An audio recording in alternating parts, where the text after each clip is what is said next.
Softly close your eyes and begin with a breath.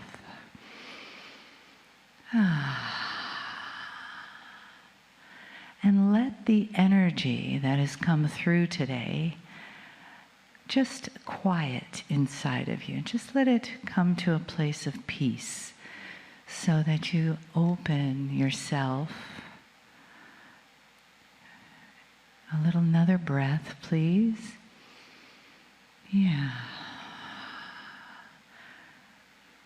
And find in your breath, as it goes in, find that place inside of you of receiving, as you receive life from your breath. And as you give, when you exhale, you give to the plant world with your exhale, and it gives to you with your inhale. And when you breathe purposefully and consciously and you involve your entire being, you can touch places in your soul that we tend to forget about. So let that breath really come in all its beauty and magnificence. And let it be the sacred breath in the sacred temple. And feel yourself just floating on the edge of the physical so that your awareness can be heightened in other ways.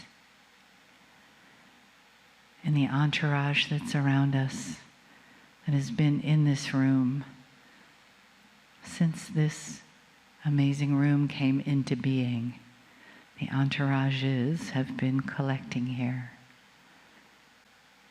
And feel the love that is around us, that stays here after we leave, and the parts of that love that go with us.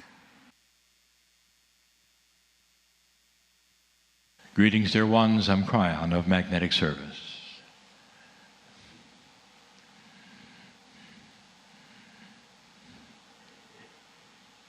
It would astonish you to know the length of time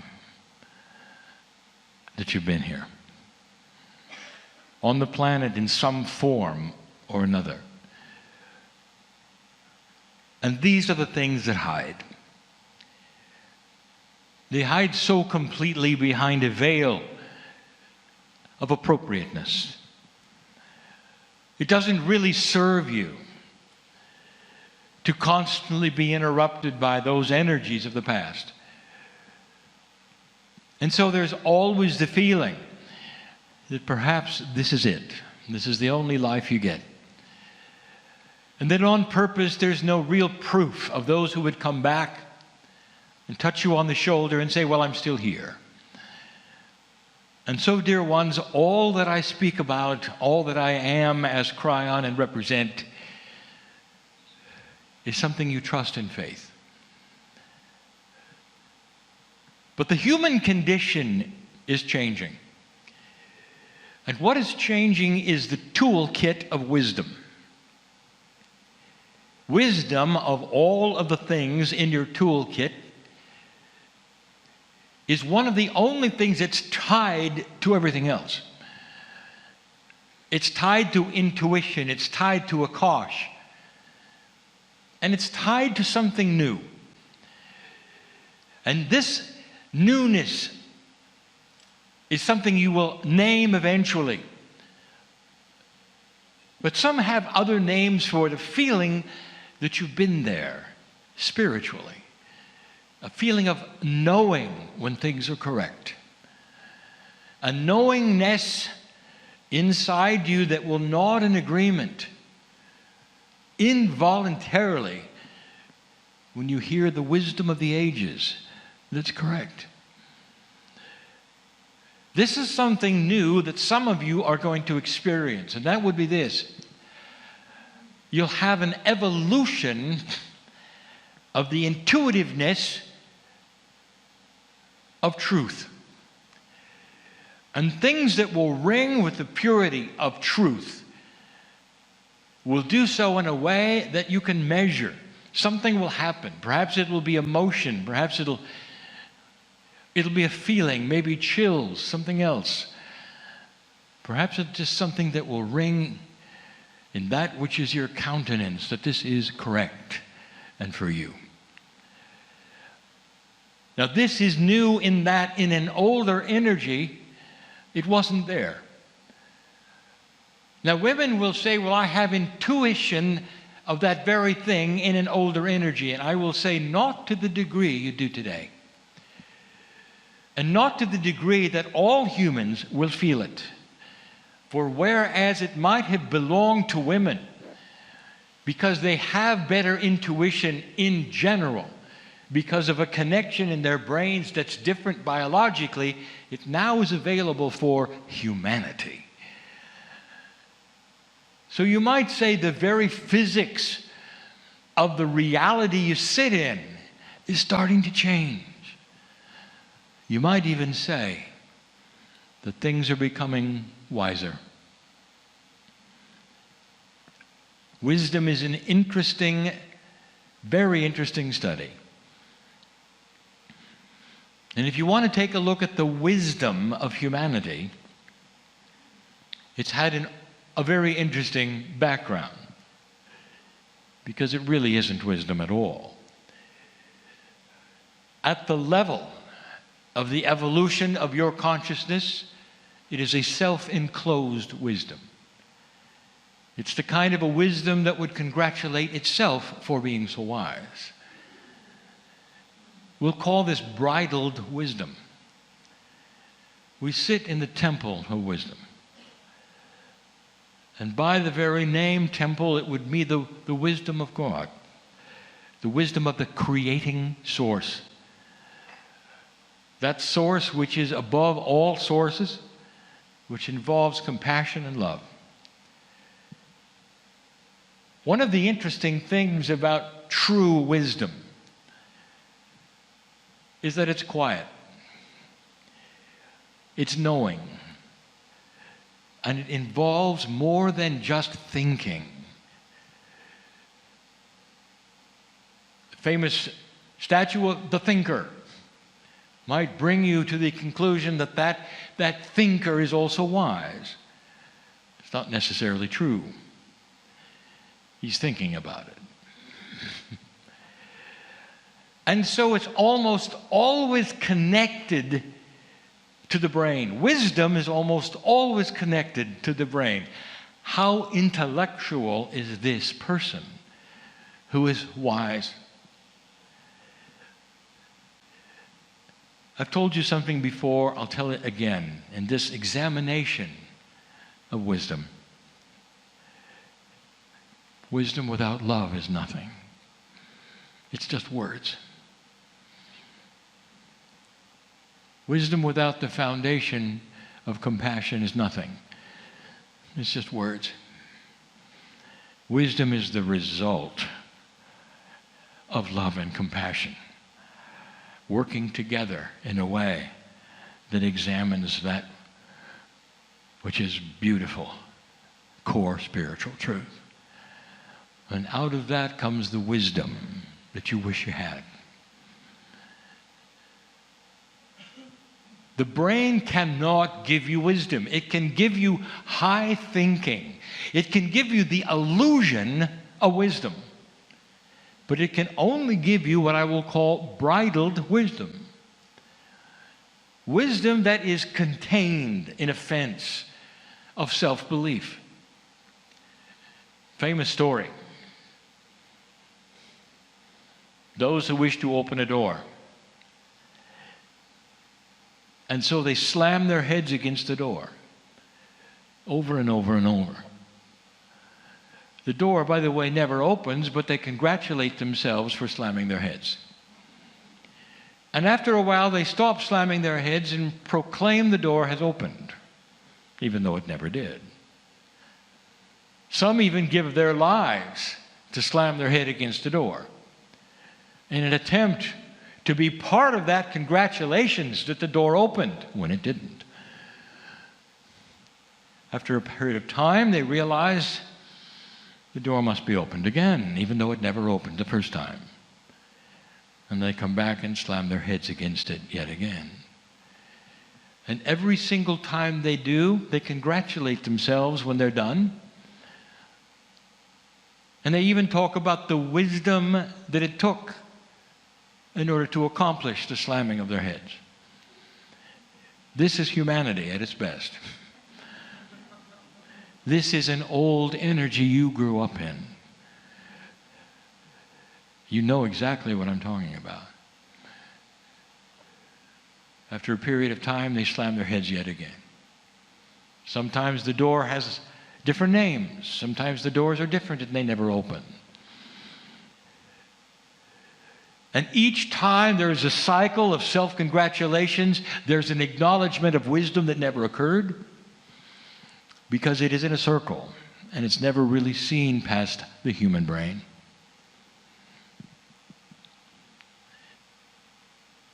Along comes a person with a key for the door, and they open it. And everyone's shocked. And they quickly take that person and tell them never to come back.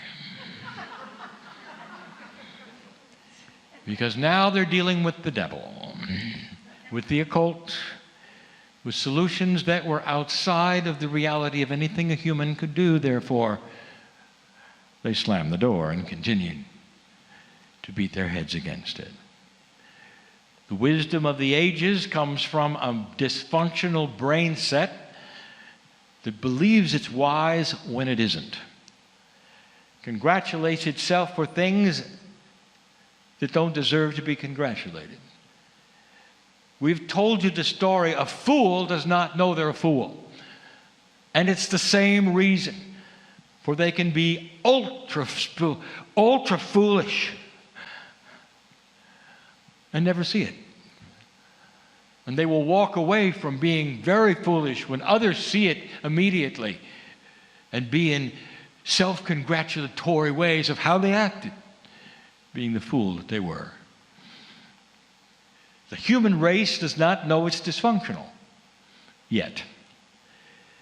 It is just climbing out of this self-proclamation of what it believes wisdom is. But it's doing it. Unbridled wisdom is complicated, and it's so different from the wisdom that you would think is wise. It doesn't belong to the intellectual thinker, dear ones. It belongs to the average human being with compassion. Wisdom takes a new place that you've never even thought about of where it would be. Did the masters of this planet have wisdom? And if so, how much noise did they make? And the answer is none. They sat there and they were quiet. And the wisdom that exuded out of all of them was the wisdom of the ages, and they could look at you and melt you with the love and the compassion. And the result was wisdom.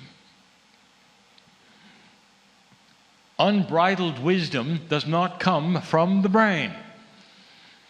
It comes from the cells. Then you get into the discussion of what really truly might be inside your DNA. Do you believe in the human Merkaba? An energy field, if you wish to call it that is a multi-dimensional field, if you wish to call it that is 8 meters wide. And in this patterned Merkaba, you have studied the flower of life, and you have seen the immensity of the complexity and the beauty of all of this. Then we go on to tell you that this Merkaba is filled with patterning that someday you can see. When you have the ability to observe multidimensional patterns, you will see that which is around every human.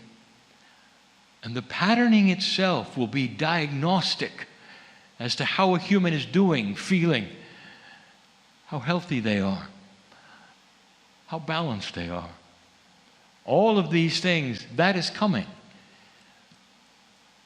But in this Merkaba, I ask the question, how is it generated? Where does it come from? And there would be those who say, well, it comes from the soul. And then you would say, well, where is the soul? And this will lead to many answers, none of which will be true. You're guessing. It's a lot more practical than anything you think. It comes right from that which is your collective DNA. For dear ones, that DNA, that beautiful DNA, the 23 layers that are visible and the one that is not, comes from the stars. And the patterning in your DNA that creates that which is your human Merkaba is sacred. And there'll come a day when you would acknowledge that biology has a place that is part of the wisdom of the planet. And it's not in the brain. It's in the DNA. And in the DNA, there's something else. And we have told you. What is not in the brain, that is in the DNA, is that which is what you call the memory of everything. You're Akash. Who were you? What have you accomplished on the life? And in that accomplishment of life after life, did you learn anything? And if you did, what do you call it? Wisdom. And so the greatest unbridled wisdom on the planet is going to come right out of the old souls who may even sit right here. It's the same wisdom that the masters would have. It has nothing to do with intellectual pursuit. And it knows better than to slam its head against a door. Unbridled wisdom will be quiet. And out of the depths of the Akashic record, it will pull what used to work, not what didn't work. And it will start having memories that are positive, not negative. Unbridled wisdom will start to understand who it is. The wisest of them all. If you were to find that person, the attributes would be this. Number one, they would be quiet. Number two, they would realize that everything they know is a fraction of what exists. Number three, they would always be ready for things they didn't expect. Number four, they would love unconditionally. Number five, they would have the compassion of a saint. That would be the wisest one on the planet. Did you hear anything about high thinking? Did you hear anything about remembering wise words from the past? And the answer is no. Because the greatest wisdom on the planet comes from that which is experienced. What can you take away from this discussion of a new kind of wisdom? It will start changing the way everything works. For with a wiser humanity, they will start changing that which is in everyday life has been the way it has been forever. It starts to morph into something else. The way you do business. Business will start to understand in its wisdom that employees, their human resources, are the most valuable things that exist on the planet. And they must be cared for and taken care of. And it won't be about that bottom line at all. The bottom line, which would have been financially, is going to be how do we take care of those who work in the company? What is it we can do to make this experience more peaceful for them and more productive for them and for us?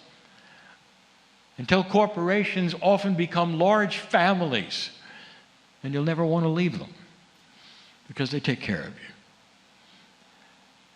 Is that some kind of a Pollyanna pie in the sky? Dear ones, it's already here in some cultures. What would wisdom look like in politics? And we've told you. We've told you there'll come a day when if one candidate will criticize another in a non-ethical way, you'll drop them because they're non-ethical. If one candidate would then speak harshly of the opponent and call them names, you'll drop them because it's unethical. And you'll see right through it. And you will expect integrity, honesty, and compassion. And you can weigh the two sides of how they believe government should be operated, but you don't have to slaughter one in order for the other one to win. That's going to change the way politicians campaign. You'll find that they can't be nice enough to each other. When you start changing, they'll react. And by the way, you'll see through that too. They're just pretending. Until one or two will come along and mean it. And really like the other one and see the difference between the way they think and not make it the way the world works.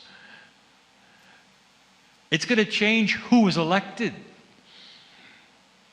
Because the one who is elected will then go on to expect integrity from those he works with or that she works with.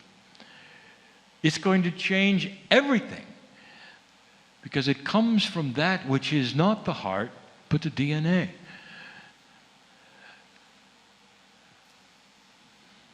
You ask, what have you been through? And the answer is everything. You look at the genders in the room and you say you've all switched them. Each man has been a woman, each woman has been a man many times. You keep trading places. Each one of you has full human experience. Each one of you has experienced the joys and the horrors of life. And in that it creates a wisdom that could never be generated by the human brain just by thought alone. Unbridled wisdom. What's the difference between that and the wisdom of God? And the answer is this: you're getting closer to what the creative source and the original teaching of the Pleiadians gave you. And that is that there is a connection, a oneness with everything on this planet. Right now, the wisest one on the planet may very well be a tree hugger. Because that person is connected to Gaia and has the wisdom of the ages through the roots that go down to the earth. And as the tree breathes what you exhale, it becomes one with you and you with it. And that which you feel, which is emotion for that which is nature, is the wisest thing you could ever have. And you know this. If you could impart that feeling and turn it upon humanity, you would. And some cry that you can't. And as they will gaze out over the vista of the beauty of nature, they would say, why cannot humanity see this? The indigenous taught this. The indigenous of the planet had far greater wisdom than you do today, because they understood the connection with all things. So that's the next step. We speak about your DNA. We speak about the Akash that is there that helps you with the experience that you've had to develop the compassion and the love for other humans. And then the final one is this: the connection with the earth. Some of the wisest on the planet through the ages have been those who are shamanic, who are connected to the planet in such a way that it's hard to tell the difference between the earth and them. And that's the way of it. It used to be this way. And it will be again. As you start to understand the energy of the grids and how these things that you think belong to the earth actually guide and help you. Every single one. Another attribute of wisdom is the realization of how you're connected to that which we call the field. Is it possible that simply walking around the earth, you're connected to things that know you? That there is a coherence between you, your consciousness, and all that is. As you work and walk from A to B, that you feel your hand is being held as you go, and you think, well, that's God. Maybe it isn't.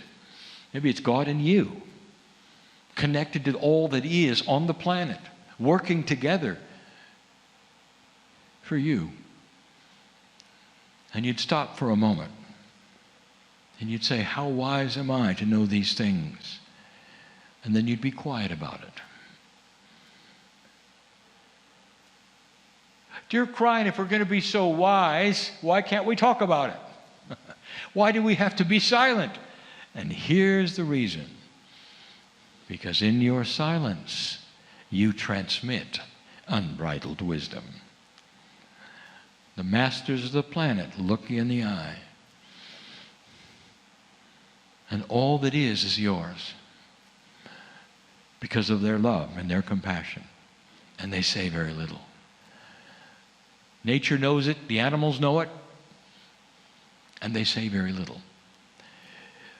You can transmit love, compassion, and the wisdom to do it simply by walking where you've always walked and knowing who you are. It's almost like that wisdom and that light that comes from your Merkaba spreads itself wherever you go. And it touches others who will eventually ask you, how do you have peace over these things? I'm in the same condition you are, and all I see is that you are peaceful, and I'm not. And you can begin to talk to them about perhaps who they are, what they might examine that might give them a different idea, that they are not a victim of the world, that they are in control of who they are. And that would be your wisdom. And all of that is from your experience of walking from A to B because of who you are. This Merkaba of yours is going to play a bigger part than you know in the future. That's its design. That's why it's there. Think of the Merkaba as a multi-dimensional biology that has always been with you, that some have sensed from the beginning, and some have studied and taught about, but still you have no idea what's there. Unbridled wisdom is the ability to understand that you don't know what you think you know. Unbridled wisdom is a wisdom that wants to sit and be quiet and simply ponder the beauty of all that is and be satisfied with that. The most exciting thing for a guru is to be quiet for a year.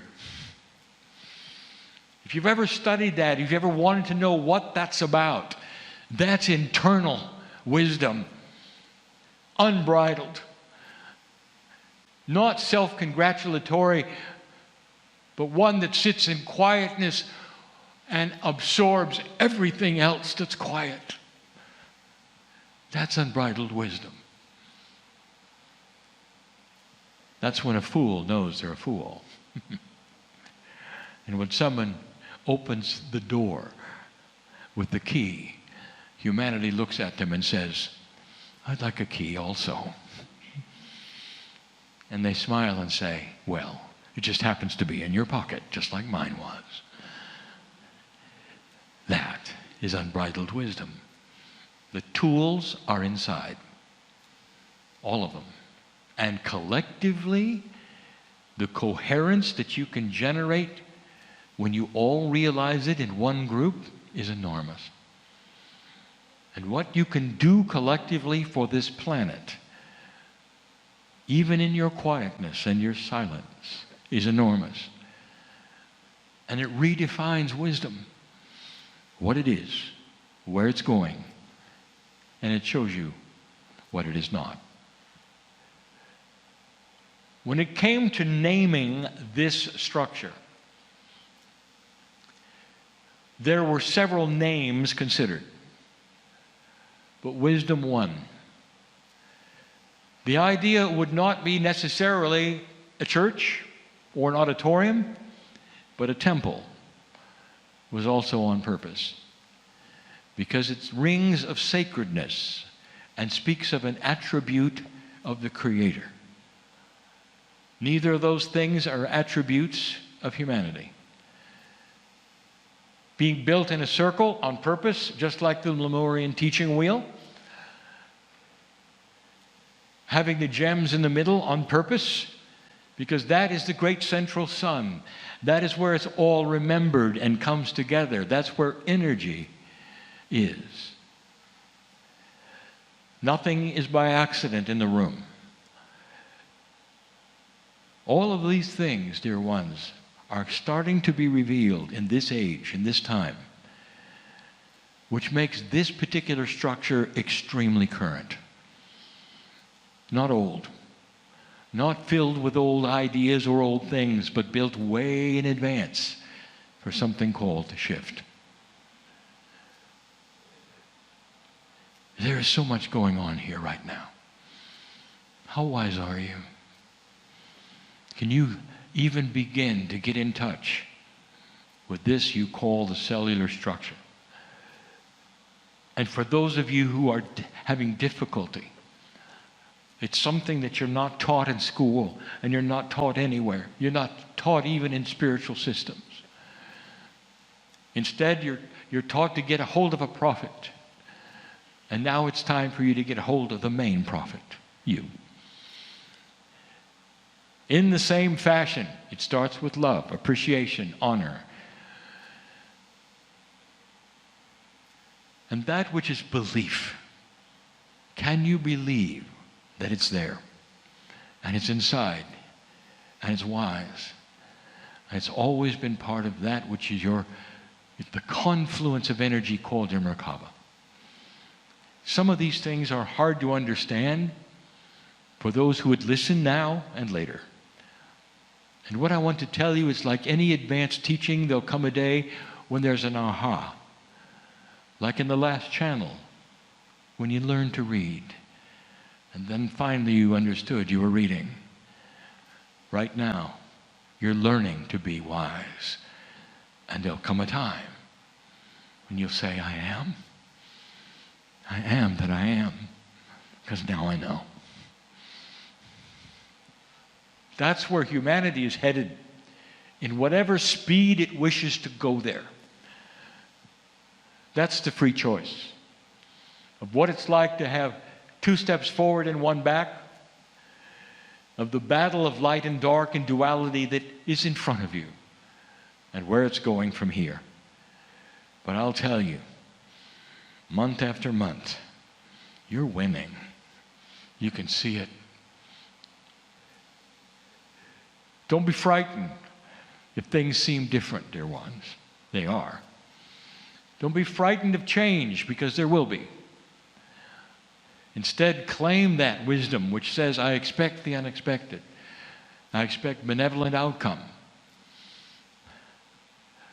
because that's who I am. Be peaceful with the next step. We speak today from Delphi in the Temple of Wisdom, again in honor of those who created it, the forethinking of all that they did to put this place the way they put it. I had no idea that it was built for now and the future. And so it is.